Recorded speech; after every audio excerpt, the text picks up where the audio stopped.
A new study believed to be the first We've been of its told so kind many is lies so shedding many light years. on the experiences of Black Mistrust in the medical system rooted in history. There's a like the shortage of Tuskegee Black study. practitioners.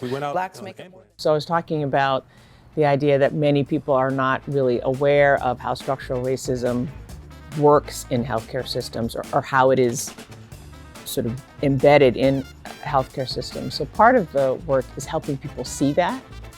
Because once you see it, you can't unsee it. But until you see it, it's moving past you in invisible ways. Not only did we in the past have for colored only segregated waiting rooms, but today that exists in which healthcare systems accept Medicaid or make it easy for people with Medicaid to use their system. In fact, the zip code that a person resides in has more to do with their health outcomes and life expectancy than does their genetic code. So one of the things that structural racism does is it provides well-worn grooves of behavior and practices that people just get in and aren't even aware that they're in there. Justice Squared is in a way for us together, collectively, to break those invisible walls for the benefit of the communities and people that those healthcare institutions are serving, but also for the healing of clinicians. We have been trying for decades to combat the health inequities that have persisted across every place in our country, every kind of health issue. And we haven't made the kind of progress that we need to make because we haven't been able to get to some of the root causes of those inequities, which include structural racism. What excites me is the fact that the Robert Wood Johnson Foundation, which is one of the preeminent health foundations in the country, has really put their emphasis and their muscle behind this work. When they signal to the healthcare community that this is a priority, they listen.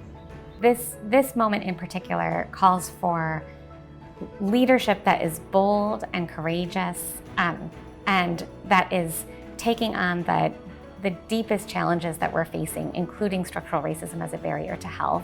This group in here right now, oh my God, they're phenomenal. They're just they're all doing such amazing work, and to bring them all together in one place and to harness what they know and what they think can help others, it's groundbreaking.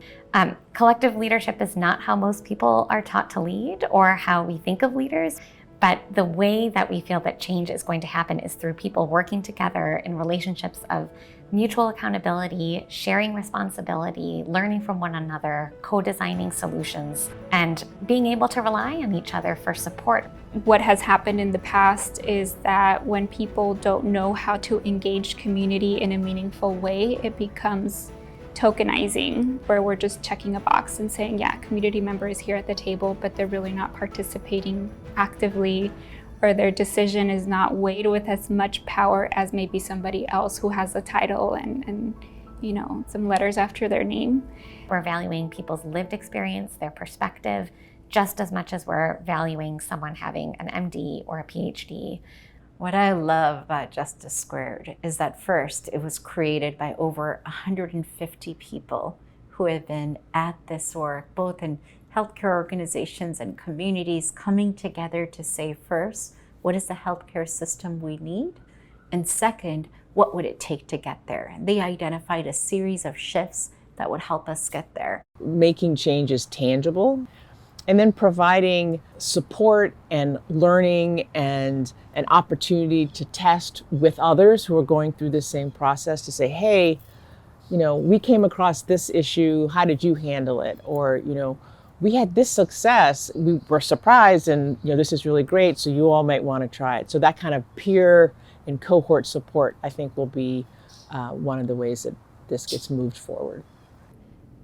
We're going to get things wrong just as often as we might, or even possibly more often than we get it right.